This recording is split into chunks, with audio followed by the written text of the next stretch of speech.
물을 심다 보니까 심어서 자꾸 죽고, 사슬고 우리가 찍어 먹고 보면은 짭짤하니.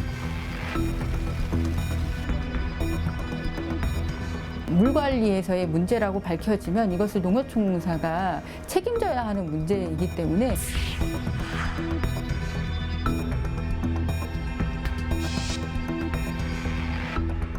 강물 자체를 다시 맑게 하는 기능도 있는데 그거 자체가 할 수 없게 되는 것들이 있고요. 풍성한 수확을 꿈꾸며 모내기를 한 농민들. 이상하게도 논에 물을 대기 시작하면서 갑자기 모가 쓰러지고 죽는 현상이 벌어졌습니다. 그리고 이 일대 100여 농가가 같은 피해를 호소하고 있습니다. 하지만 농민들은 이유가 무엇인지 추정만 할 뿐 원인도 모른 채 2달여의 시간을 보내고 있습니다. 무엇이 문제인지 이럴수 이슈에서 당진 농민들의 호소를 들어봤습니다. 예, 안녕하십니까. 저는 초락도 사는 박기만입니다. 어느 날 갑자기 일어나 눈을 떠보니까 모가 빨갛게 죽었는데 이건 어떻게 쓰면 좋겠습니까?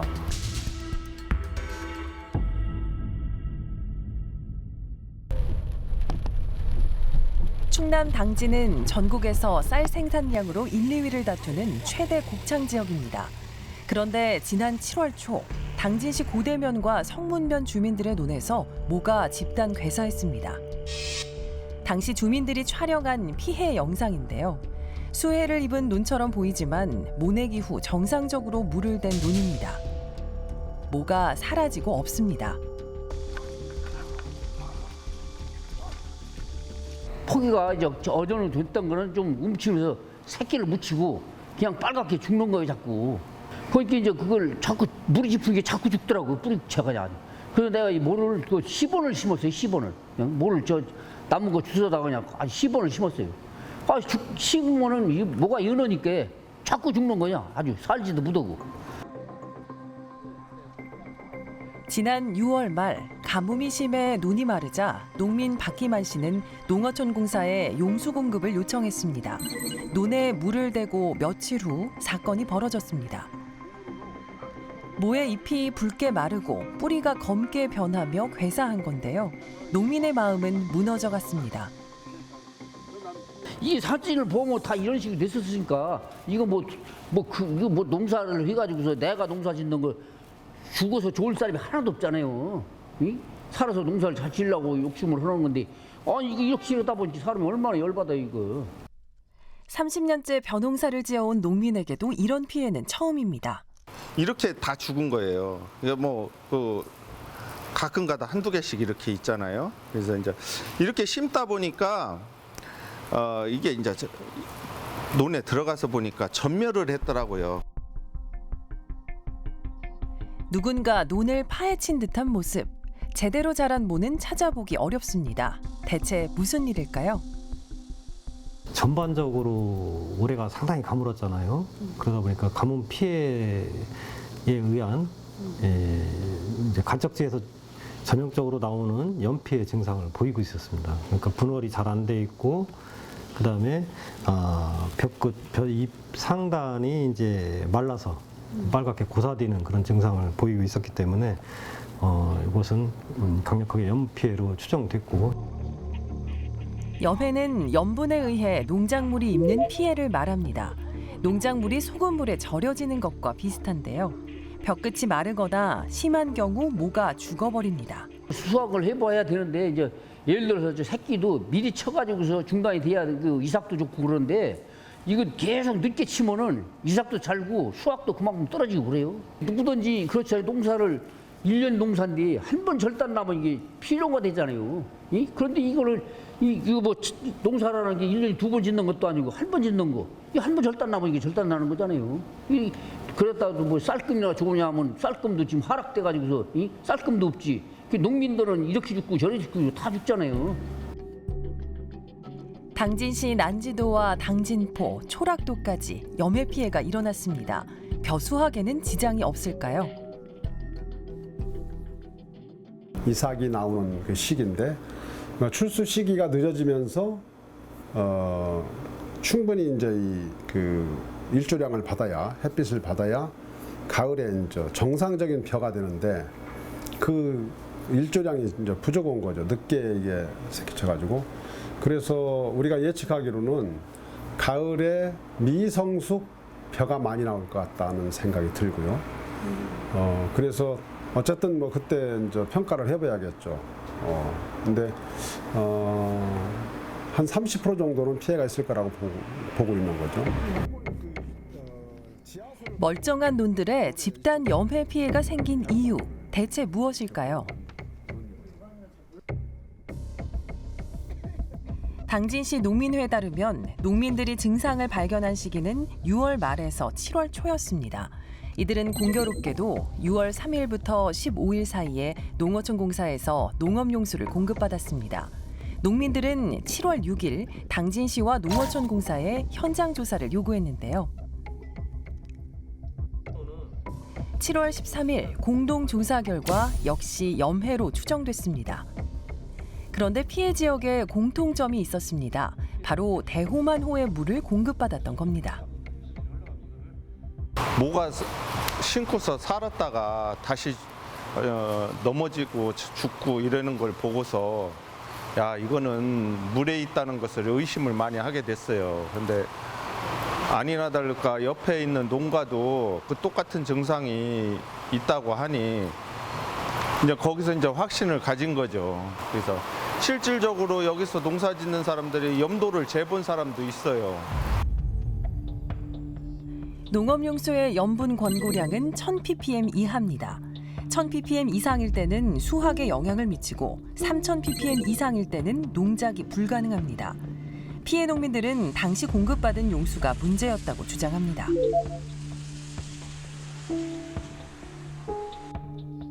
논두렁을 사이에 두고 대호만호 물을 받은 논에서는 염해가 일어났고 삽교호물을 공급받은 논은 잘 자란 사례도 제기됐습니다. 아유, 잘 됐죠. 근데 내가 이렇게 다니다 보면은 저 육답 저기 뭐 데는 갯물 이런 거 저 대호만 물 안 푼 데는 농사 진짜 잘 됐어요. 뭐 잘 된 정도가 올 것 같으네. 날이 가물고 막 그랬어도 이 선 저기 민물 저 뭐 짠물 안 풀고 한 데는 진짜 좋아요. 이번에는 간척지에서 농사를 지으며 대호만호의 물을 공급받은 농민을 찾아갔습니다. 듬성듬성 비어있는 곳은 모가 죽은 자리입니다. 빈 거예요. 죽어서요. 간 싸서 죽은 거니까요. 간 싸서 이렇게 뭐 심어도 몇 번씩 심어도 이렇게 말라 죽고 빨갛게. 원래도 간척지였는데 설상가상 짠물을 받아서 피해가 심해졌다는 농민. 어떻게 이런 물이 농업용수로 공급될 수 있었을까요? 이게 지금 우리가 농사 짓는데 바닷물을 지금 물이 많이 없는 데다가 물이 오래 가뭄에 너무 없다 보니까 바닷물을 같이 섞어가지고 이게 염분이 너무 많이 가지고 간사히 배가 이렇게 심어도 맨날 죽고 그래서 우리가 이제 염분 측정을 다 했습니다. 했고 물 주는 거고 논 있는 물하고 재면은 오는 물이 염분 측정해 보니까 3.2가 나왔습니다. 3.2가 나왔고 그 물을 심다 보니까 심어서 자꾸 죽고 사수고 우리가 찍어 먹고 보면은 짭짤하니 그 뭐가 전혀 살 수가 없고 그래서 우리가 몇 차례 만나서 얘기도 해봤는데 전혀 그런 일이 없다는 거예요. 없고 그러다 보니까 농민이 어디 가서 하소연도 없고. 지난 6월 대호만호 용수 공급으로 염해를 입은 곳은 농가 157가구, 농지 548헥타르에 달했습니다. 농민들은 농어촌 공사의 염도 관리 문제를 제기했습니다.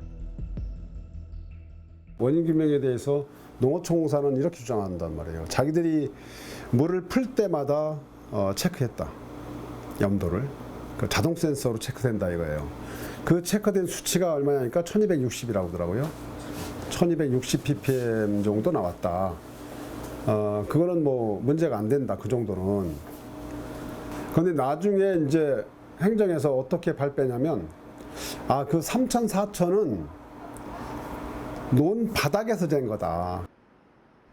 양측의 주장, 농어촌 공사에 물었습니다. 절대 그 바닷물을 담수호에 유입시키진 않았고요. 그 자기들이 그 물 관리를 좀 잘 해주셔야 되는 거거든요.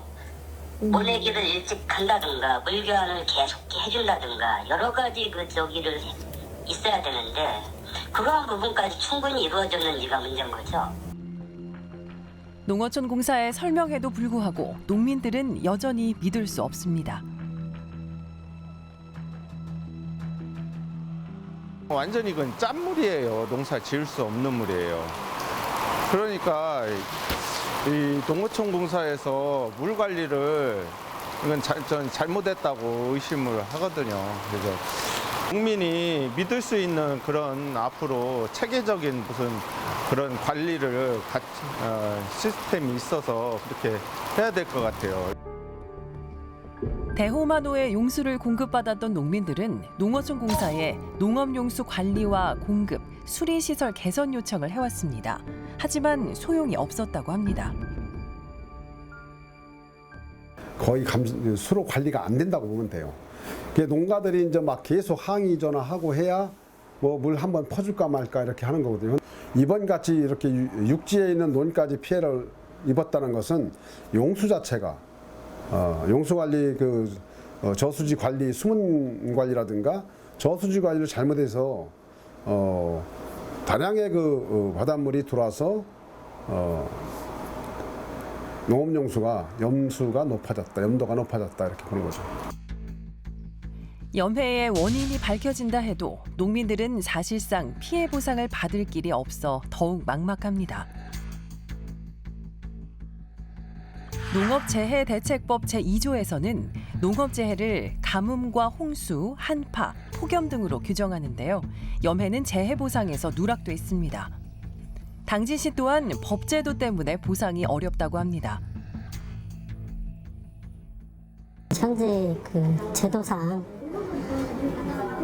염해에 대한 그런 것들이 이제 피해 보상을 받을 수 있도록 법이 따라주지 못하기 때문에 실제적으로 저희들이 행정에서 일하는 데는 좀 어려움이 있고 걱정 없이 영농을 할 수 있도록 적극적으로 저희 행정에서도 나서겠고 또 농어촌공사 적극 협의해서 그렇게 해결해 나가도록.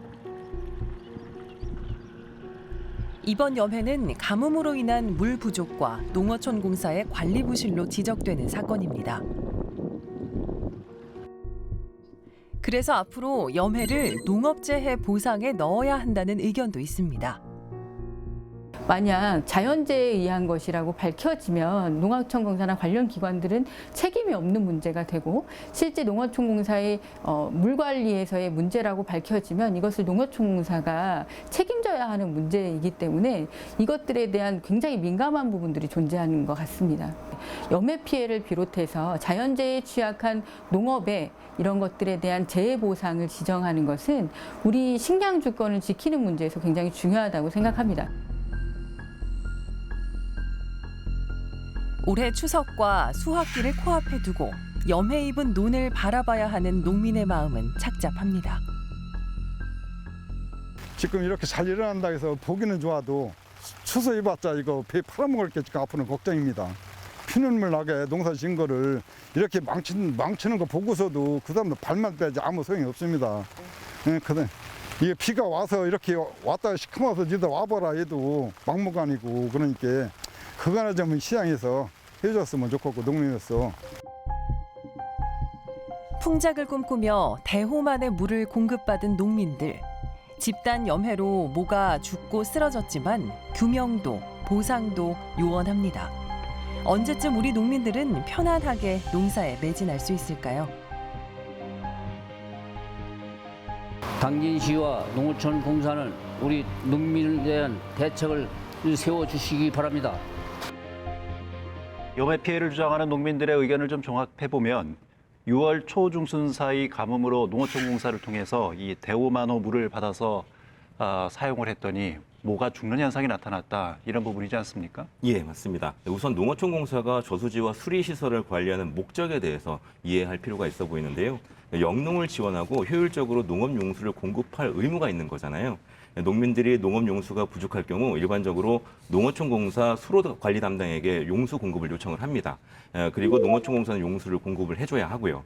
이번 경우도 가뭄으로 물이 부족해서 농민들이 공급을 요청을 했고 농업용수를 받았던 겁니다. 그런데 공교롭게도 같은 곳에 물을 받은 논에서만 염해가 일어난 겁니다. 이에 대해 당진시는 지난 7월 4일 피해 민원을 접수하고 7월 6일과 11일 두 차례에 걸쳐 회의를 진행했습니다. 그리고 13일 시의회 농어촌공사 이통장협의회 농민회와 합동조사를 실시했는데요. 여기서 염해로 추정되는 피해가 있다라는 결론을 내렸습니다. 염해가 추정되는 피해가 있다라는 말은 염해가 뭐 확실치 않다라는 말로도 해석될 수 있는 부분이지 않겠습니까? 이 피해와 관련된 명확한 조사는 현재까지 뭐 공식적인 조사는 없었습니까? 예, 지금까지 공식적인 조사 결과 발표는 없었는데요. 농어촌공사가 제작진에게 밝혀온 의견을 전해드리면요.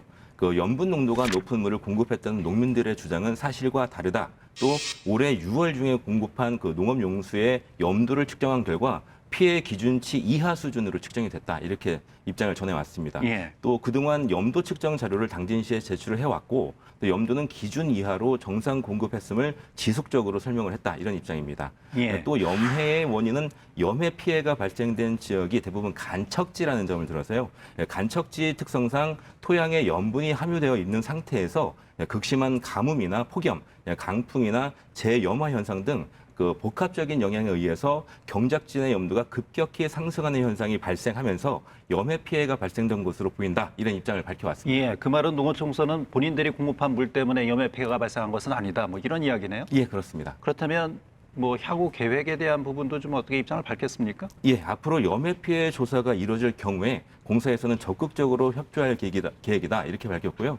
그 농업용수 공급 기간 동안 필요하다면 그 농업용수의 염분 측정 데이터를 농민들과 공유하는 등 대농업인 서비스 질 향상에 최선을 다하겠다 이렇게 밝혔습니다. 예, 현재로서는 농어촌공사와 그 농민들과의 입장이 상당히 지금 엇갈리고 있는 것 같습니다. 예, 그렇습니다. 예, 현장 농민들은 농어촌공사에 대한 불만이 상당했는데요. 수로를 고쳐달라고 몇 번씩 전화를 하고 또 항의를 하고 찾아가야 겨우 공사 측이 움직이는 경우가 허다했다. 이렇게 이제 그래서 이번 상황도 별반 다르지 않을 것이다. 이런 주장을 좀 내놓고 있습니다. 예. 농민들의 이런 불신 해소를 위해서라도 농어촌공사가 좀 속 시원하게 농민들 입회하에 합동조사를 좀 시행을 하고 또 원인을 밝혀준다면 신뢰를 회복할 수 있는 기회가 되지 않을까 싶습니다. 예. 농민들은 보상은 둘째치더라도 재발 방지를 위해 피해 원인을 철저히 조사해달라는 게 가장 큰 바람이고요.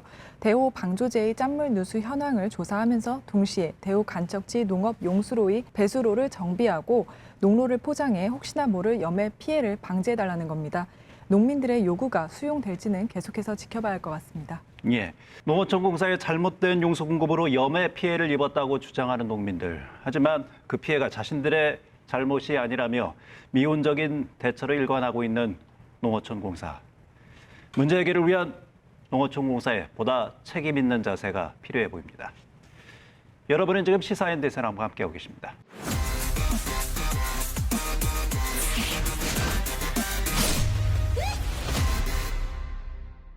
두 달 전 정부는 봄 가뭄이 심해지자 가뭄에 대응하기 위해서 3주가량 공주보에 수문을 닫았습니다. 수문을 닫은 3주 동안 금강에 과연 어떤 변화가 있었을까요? 시민늑보 불천기에게 찾아가 봤습니다. 이곳은 충남 공주시 금강변에 있는 고만하루 일대입니다. 고만하루는 국가 명승지로 등록된 소중한 우리의 자연유산인데요. 그런데 4대강 사업 이후 보호가 설치되면서 이곳의 생태계 상당히 망가졌습니다. 그러다가 보수문이 열리면서 서서히 예전의 모습을 되찾아가고 있었는데요. 하지만 지난 6월 정부가 공주보 수문을 약 20여일간 닫으면서 이곳의 생태계에는 큰 변화가 있었다고 하는데요. 어떤 변화가 있었는지 한번 살펴보도록 하겠습니다. 정부는 지난 6월 15일부터 7월 12일까지 공주보 수문을 일시적으로 닫으면서 이곳에 담수화를 진행했습니다. 이로 인해 발생한 고만하루 일대의 급격한 생태계 변화, 환경단체의 활동과 함께 현장을 찾아가 보았습니다. 선을 끊은 이전에는 여기가 걸을 수 있게끔 그러니까 이 정비가 지금 제대로 안 된다는 거잖아요. 예. 조심히 보세요.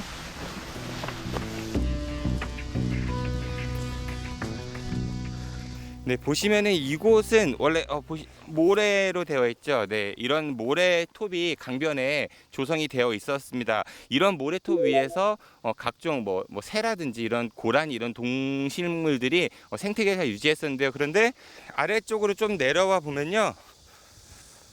네, 이 지점부터입니다. 모래는 사라졌고요. 지금 보시다시피 이 며칠 동안 가물어서 그런지 다 굳어 있습니다. 이런 뻘층들이 형성이 되어 있죠.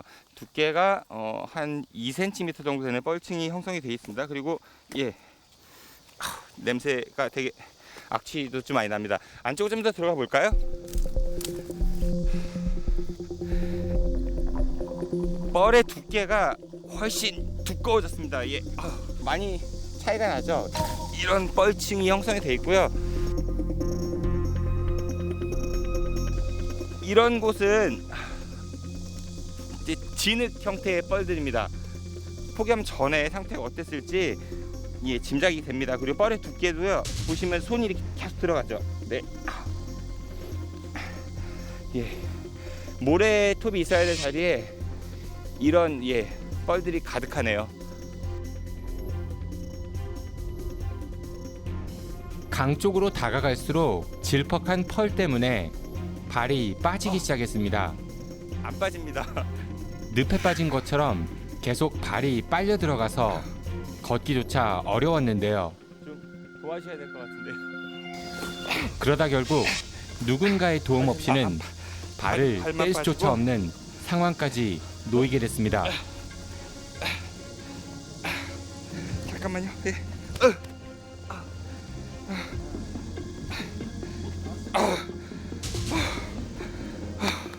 상당히 나오는데 힘들었고 이 뻘 좀 보세요. 무게가 상당합니다. 근데 저 도와주신 우리 활동가님이 좀 빠지신 것 같은데 좀 구해드릴게요. 우리 감독님 마이크 좀 잠깐만요. 기다리세요. 장갑을 벗고 갈게요. 펄이 워낙 질어서 잠시 서 있기만 했는데도 발이 푹푹 빠지는 상황. 취재가 쉽지 않았습니다. 이곳이 제가 방금 전 발 빠졌던 곳인데요. 깊이를 좀 뻘층 깊이를 좀 재보려고 했는데 굳은 상태에도 좀 있고 그래서 재기가 어려울 것 같고 아까 제가 발에 빠졌을 때 보시면은 이 정도 깊이가 되죠. 이제 종아리 정도 올라왔는데 사실 더 빠지는 느낌이었었거든요. 이곳에 쌓인 펄의 깊이, 성인 남성의 종아리 길이보다 깊을 것으로 추정해 볼 수 있는데요. 이렇게 상당량의 펄이 쌓이면서 이 일대는 악취가 진동했고 또 온갖 벌레와 날파리떼가 꼬여서 환경이 크게 나빠진 것을 실감할 수 있었습니다. 우선 이 뻘 자체가 유기물을 함유하고 있는 상태입니다. 그럼 이 유기물이 있는 상태에서 물이 있었을 때는 화학 작용이 또 이렇게 있으면은 용존산소라고 DO라고 하는 것들을 소모시켜서 어류 생태계에도 일정적인 영향을 미칠 수도 있고요. 요 뒤쪽을 보시면 풀들이 지금 이 뻘층에서 자라고 있습니다. 그렇게 되면 앞으로 홍수기가 되지 않는 이상 이 뻘층이 사라지진 않을 텐데요. 그러면 내년이 됩니다.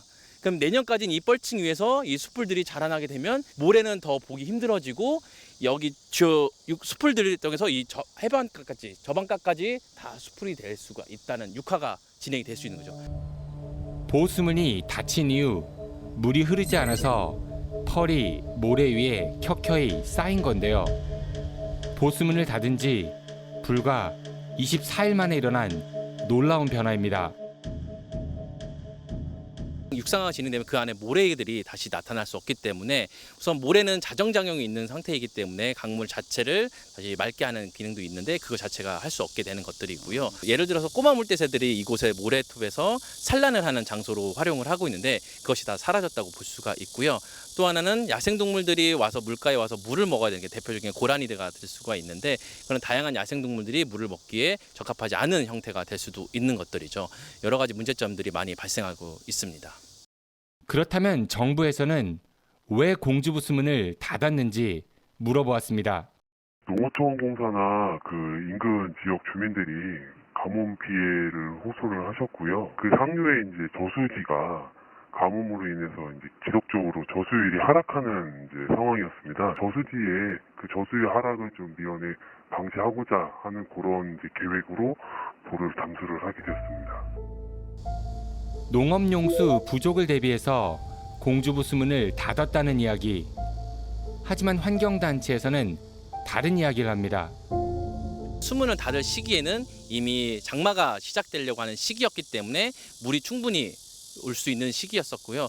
또 하나는 이미 그 인근 공주 지역 농민들은 뭐 쌍신동을 포함해서 그 북쪽 부분 그 논들도 모내기를 마친 상태였습니다. 사실상 공주보 수문을 닫은 것으로 해서 농업용수를 뭐 충족을 시켰다, 가뭄을 해결했다 하는 것은 정말 사실과 잘못된 이야기입니다.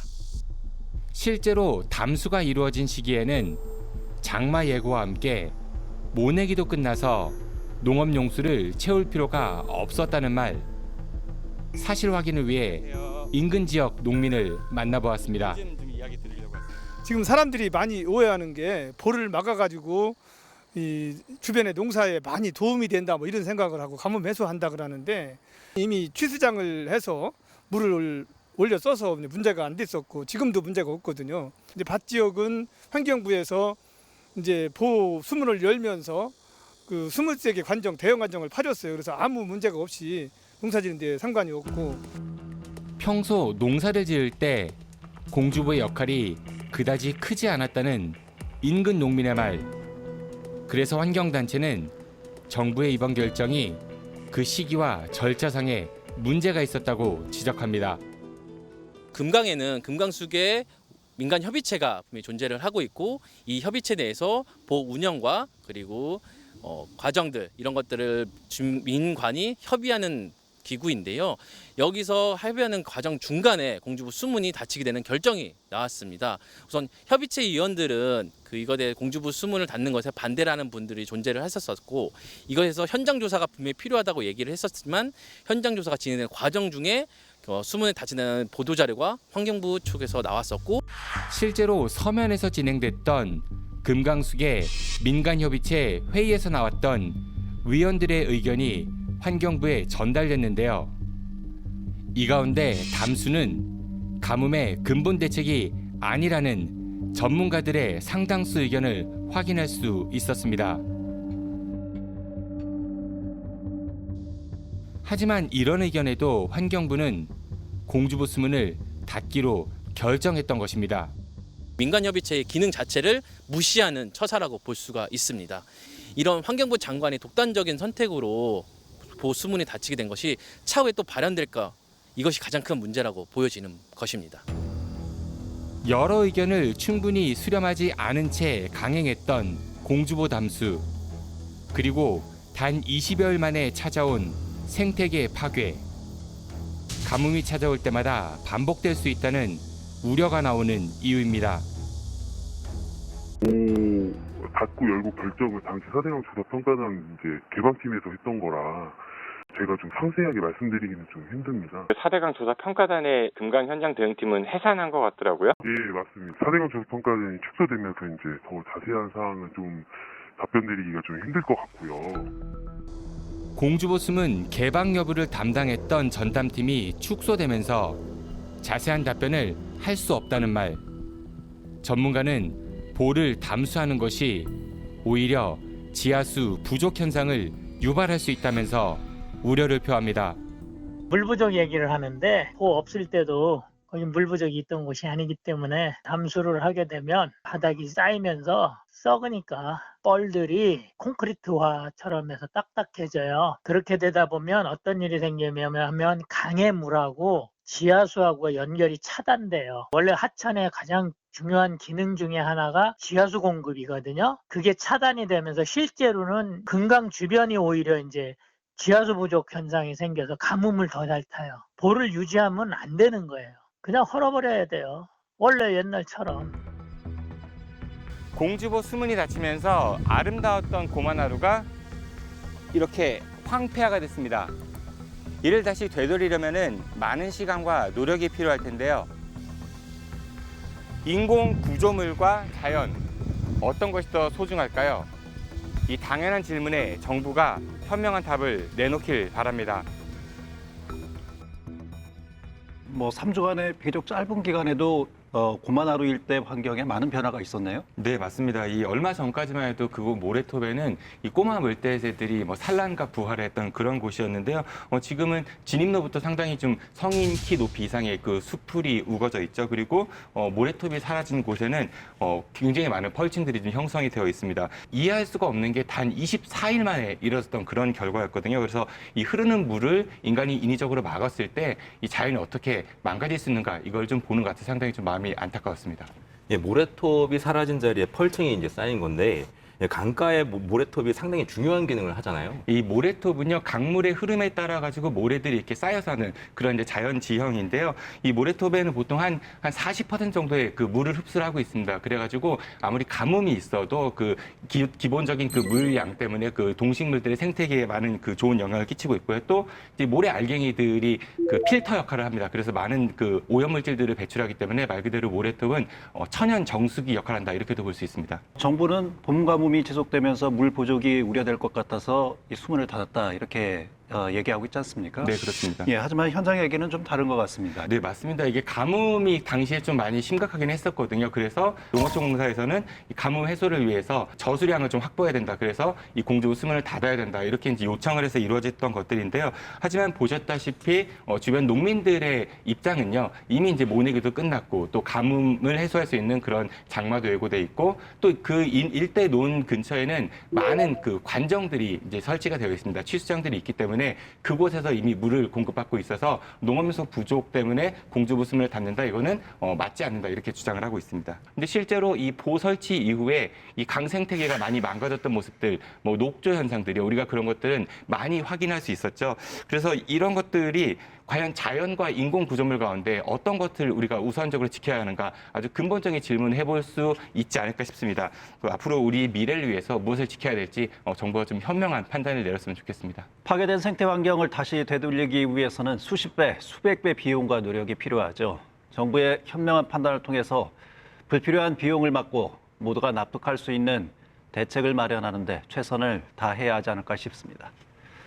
대전, 세종, 충남 지역민들의 관심과 제보로 만들어지는 시사인 대세남, 전화와 이메일을 통해서 여러분의 제보를 기다리고 있습니다.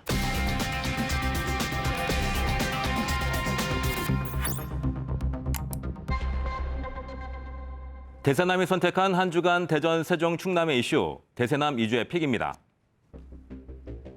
첫 번째 픽은 취소 위약금입니다. 대전의 한 고등학교가 코로나19 확산으로 수학여행을 취소하면서 위약금을 물어야 할 처지에 놓였습니다. 해당 고등학교는 당초 교직원을 포함해 200여 명이 제주로 수학여행을 떠날 계획이었지만 코로나 확진자가 늘어나면서 결국 학부모 설문을 통해 계획을 취소해야 했고 이에 따라 수백만 원에 이르는 항공료 등 위약금을 물어내야 하게 됐습니다. 이런 경우에 위약금은 그럼 누가 내야 됩니까? 네, 바로 그 부분이 좀 애매합니다. 학교일까요? 학부모일까요? 아니면 교육청일까요? 우선 학부모들에게는 부담이 가지 않습니다.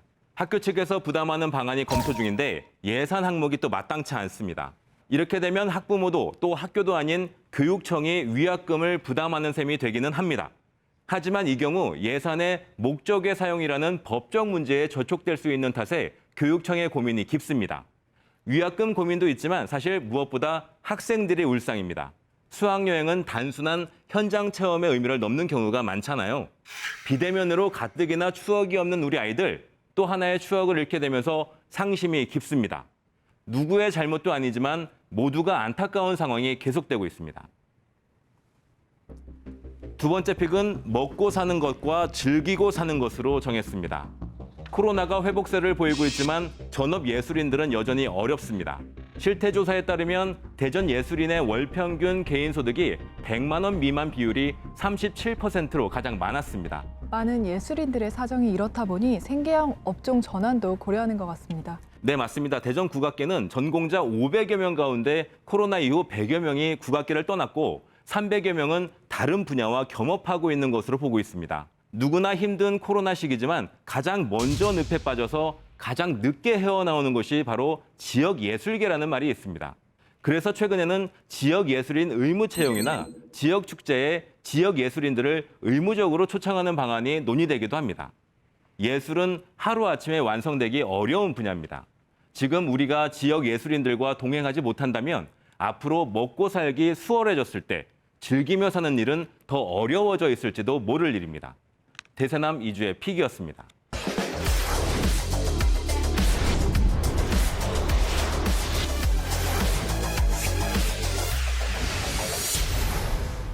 엘리트 선수로 육성이 됐지만 부상 등의 이유로 프로 선수가 되지 못하면 어떤 길을 걷게 될까요?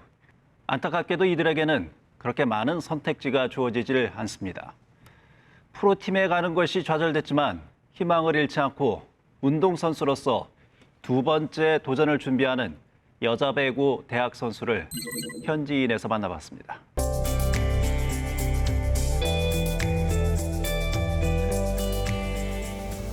솔직히 말하면은 부모님이 제가 배구를 하는 걸 되게 좋아하시고 프로팀을 가길 원하셔서 했던 것 같아요. 후회는 안 하지만 그래도 나는 다른 걸 하면 더 재밌게 하지 않았을까라는 의문이 들어요.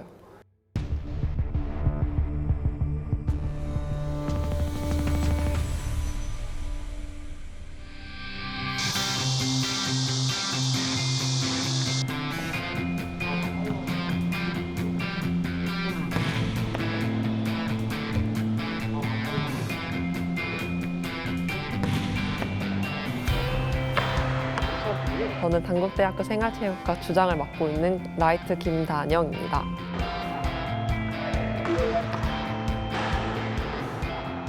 단국대학교는 개인 선수의 실력은 되게 좋지만 조화가 되지 않는 그런 팀? 공격수들 능력이 되게 좋아요. 세터가 그냥 맘 놓고 올려줘도 그 어려운 자리를, 어려운 순간을 빨리빨리 돌릴 수 있습니다.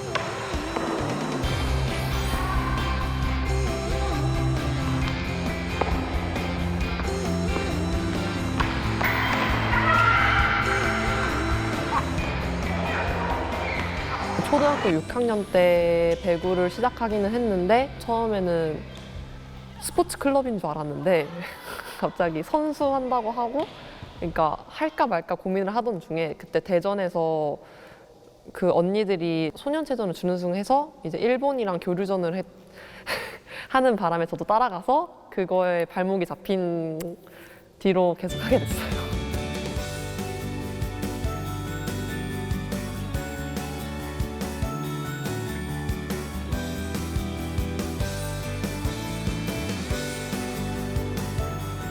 솔직히 저는 힘들었어요. 프로팀을 가야 되나, 대학교를 가야 되나, 실업팀을 가야 되나 라고 고민을 진짜 많이 울고 고민을 했었는데 저는 대학교에 온 걸 정말 잘했다고 생각해요.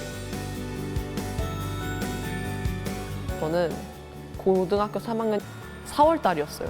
4월 달에 확실하게 난 프로팀 안 가겠다, 대학을 가겠다라는 마음을 먹고 나니까 저는 정말 후련했어요. 처음에는 이제 감독님이나 코치님이 프로에 대한 강압적인 심리를 이제 집어넣는다고 해야 되나? 프로를 넌 가야 돼 이런 식으로 가르치다가 제가 안 가겠다고 마음 먹은 거는 무릎이랑 발목 재활센터에서 재활을 하면서 굳이 프로를 안 가고 대학교에서 공부를 해도 나는 괜찮겠다 싶어서 대학교를 왔습니다. 부상은 중학교 때 원래 있었는데 저희 감독님이 또 꾀병이잖아 라는 식으로 하셔서 나중에는 이제 갔더니 무릎 슬개건이 파열이 돼서 재활센터를 다녔었어요.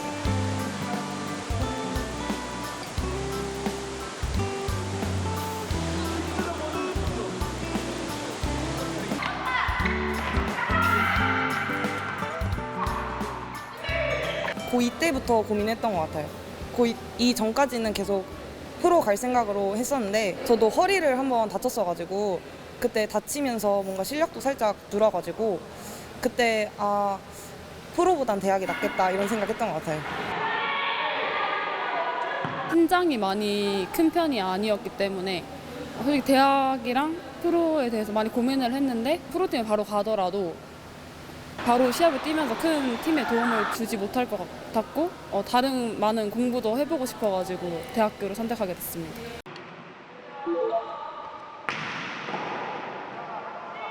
그 드래프트 있는 날이나 뭐 몇 번 이렇게 좀 마음이 안 좋긴 했는데 그래도 제가 한 결정이니까.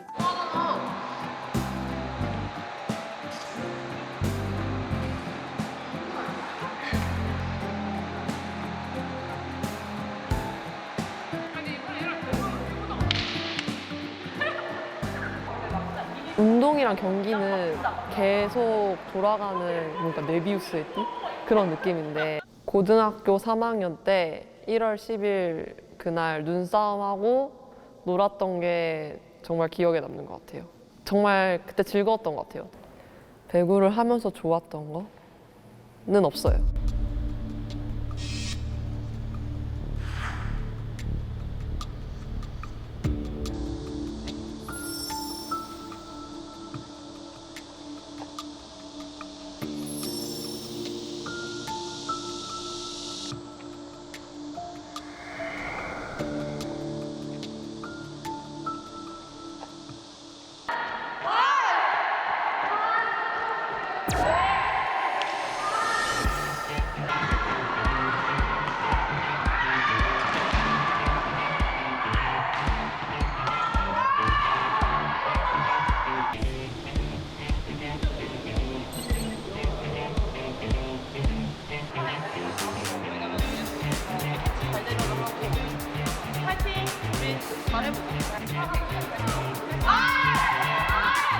남자 대학교 팀은 확실히 여자 대학교 팀보다 많고 이름도 높고 좋은 대학교도 많아요. 남자 선수들은 대학교를 재학 중에 드래프트를 내기도 하고 고등학교를 하고 졸업을 하고 내기도 하는 것 같아요.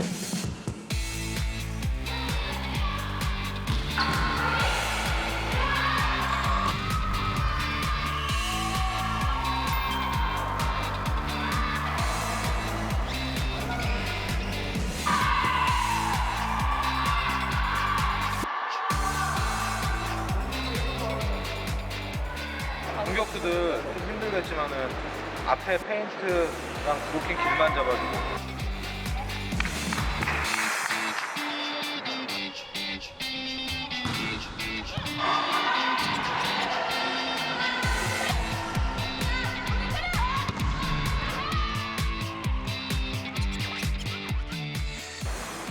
반이 빠졌어.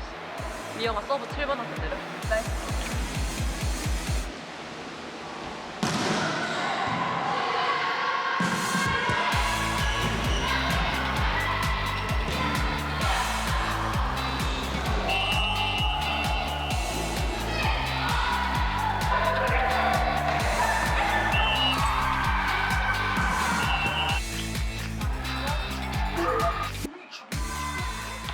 오늘 게임 저희 멤버가 주전 멤버가 많이 빠져서 불안정했는데 그래도 빠진 만큼 다른 선수가 메꿔줘서 잘해줬다고 생각합니다.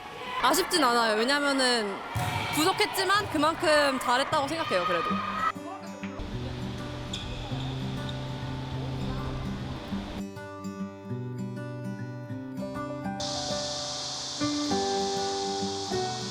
대학교를 좋아하는 이유는 뭐 공부를 할 수 있는 곳이면 좋았어요.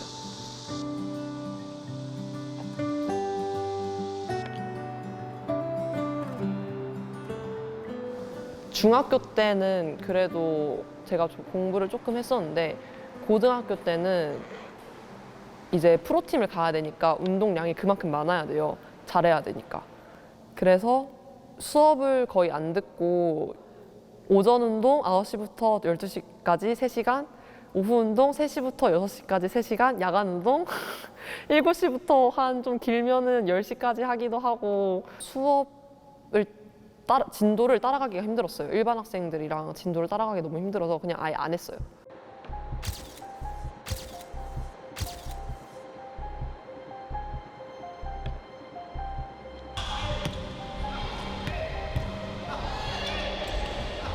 운동선수는 운동 그만두면은 뭐 먹고 살 길이 없다, 아니면 운동만 해서는 뭐 머리가 나쁘다, 뭐 이러한 편견 속에 있었는데요. 공부할 수 있는 여건을 만들어주고요. 그럼으로써 다양한 스포츠 산업과 관련된 부분, 홍보와 관련된 부분, 시설과 관련된 부분 등등 전문직들이 있고요. 다른 직업군으로도 나갈 수 있는 기틀을 만들기 위해서 지금 노력하고 있습니다.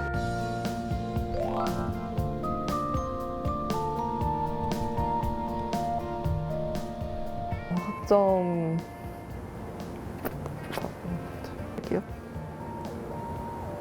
이번에 학점 4.4이라 특별 성적 장학금 받고 있어요. 2.0을 넘겨야지 경기를 뛸 수 있습니다. 가장 가까운 목표는 대학교를 졸업을 하고 체육교육대학원을 들어가는 게 가장 가까운 목표이고, 그 다음 조금 길게 보면은 교사 자격증을 딴 후에 학생들을 바른 길로 지도해 줄 수 있는 교사가 되는 게 제 목표입니다.